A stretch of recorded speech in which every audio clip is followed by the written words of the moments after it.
Our tale starts like any other great one, with no previous experience and being unable to get a job. If you're new here, hi, I'm Michelle. A year ago, my husband Steve and I started Nessie Games, an indie game studio. I have a bachelor's degree in Japanese, and my resume is mostly receptionist jobs. I am below average in art, math, and height. My one redeeming quality is that I'm a fairly decent writer with a love of storytelling and NPCs. Steve, on the other hand, is a bit of an odd case. He has an associate's degree and his resume is mostly retail jobs. But he is above average in art and programming simply because he taught himself. He spent years learning how to draw, hoping to get out of his retail job to do something he loved, but found that making it as an artist is pretty difficult, especially living in an expensive place like Seattle, where we're both from. So he started learning programming in 2020, hoping to get a job in web development. He thought that would be a more profitable career than retail and maybe less soul-crushing. Then, right as he was about to join the programming workforce, the tech bubble burst, and suddenly finding a job was nearly impossible. In 2021, I got a job in Japan, so we packed up everything we owned and moved to a small ski town here in rural Japan. Steve continued to send out applications all over the world. We created a spreadsheet and I helped him source jobs every week. He applied to hundreds of jobs but could only get a few interviews. His lack of a degree and professional working experience held him back, even though he was more than qualified for all the positions that he applied for. After a year of grinding out these applications with little to no responses, we decided to take a break and reevaluate our plan going forward. He thought about going back to school to get a degree, but we knew several people who had degrees and they were also having trouble finding a job in the tech industry. Something you should know about Steve and me is that we are always coming up with story ideas. We go on daily walks and think of different story ideas in different mediums, such as novels, graphic novels, television shows, games, stuff like that.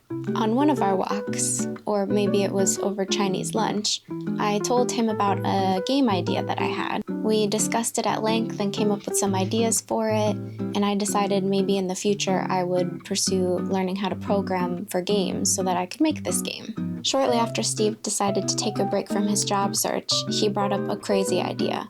What if he helped me make that game idea that I had? After feeling demoralized for so long, he wanted to work on something he was more passionate about and felt more fulfilled with, and at the very least it could be a good portfolio piece. So we decided our roles.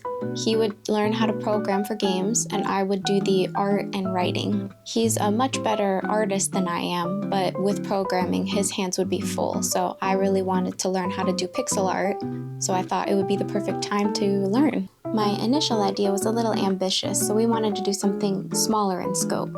And then Checkout was born. We wanted to draw upon our years of experience in retail and create a relatable and fun experience, and maybe work through some of the trauma we had. We started working on it on February 1st, 2024. At first, we worked at the kotatsu on the ground and had little floor chairs, but eventually I bought a couple office chairs and we started working at our dining room table. Early on, I was insistent that we needed a team name. I wanted to feel more professional and have a kind of a studio feeling. Steve and I met back in 2010, and one of our first conversations was who our favorite mythological creature was. We both said the Loch Ness Monster. So I thought it would be fun to have that as our studio name, and so Nessie Games was born. I also really wanted a cute mascot for whatever we decided our name would be. And what's cuter than Nessie? I mean, just look at her. For 10 months, we worked on the game daily.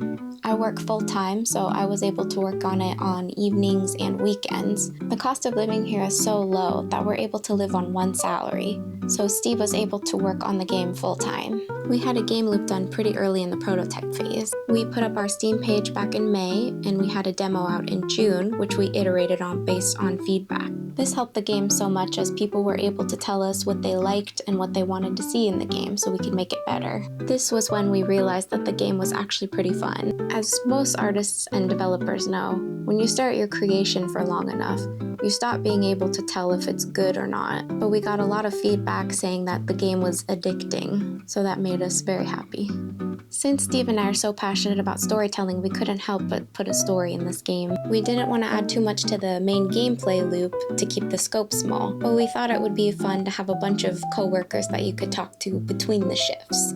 This was the bulk of the 10-month development time. The shift screen was practically done in just a couple of months, but we wanted to add more to the game and build out more of the world. While it was a lot of work writing for all the characters and interactables, it was a lot of fun. I really enjoyed it. So marketing. We barely did any marketing. I made a few social media posts here and there, but I could practically count them on one hand. We don't use social media that much. We don't have any followers really on any platform, and I don't personally use social media all that much, which was a struggle because I was in charge of promoting. We also only entered one festival, which was Steam Next Fest in October. Before Next Fest, we had 750 wish lists, and at the end we added 1,200 more wish lists. When we launched, we had 2,600 wish lists in total. We were originally scheduled to release on January 7th.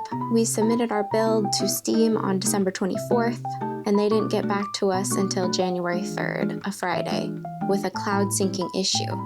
Steve fixed it within 3 hours, and then we waited again. We didn't hear from them again until January 10th, but there were no other issues, so they said we were ready to release. It was in the middle of my work day, and Steve wanted to test more, so he waited for me to get home, we did some more testing, and then we launched at 11 p.m. Japan time on January 10th, 3 days late. After Steve pressed the publish button, we walked over to 7-Eleven, got a couple non-alcoholic drinks, and we reveled in it for about an hour and then fell asleep.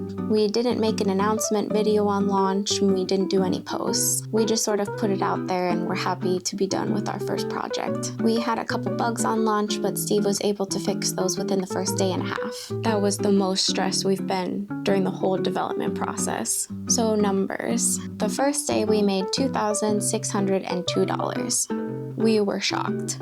Of course, people had wish listed it, so we knew we'd get some sales, but that amount for the first day was very shocking. Over the next week, we got anywhere from $1,000 to $1,500 a day.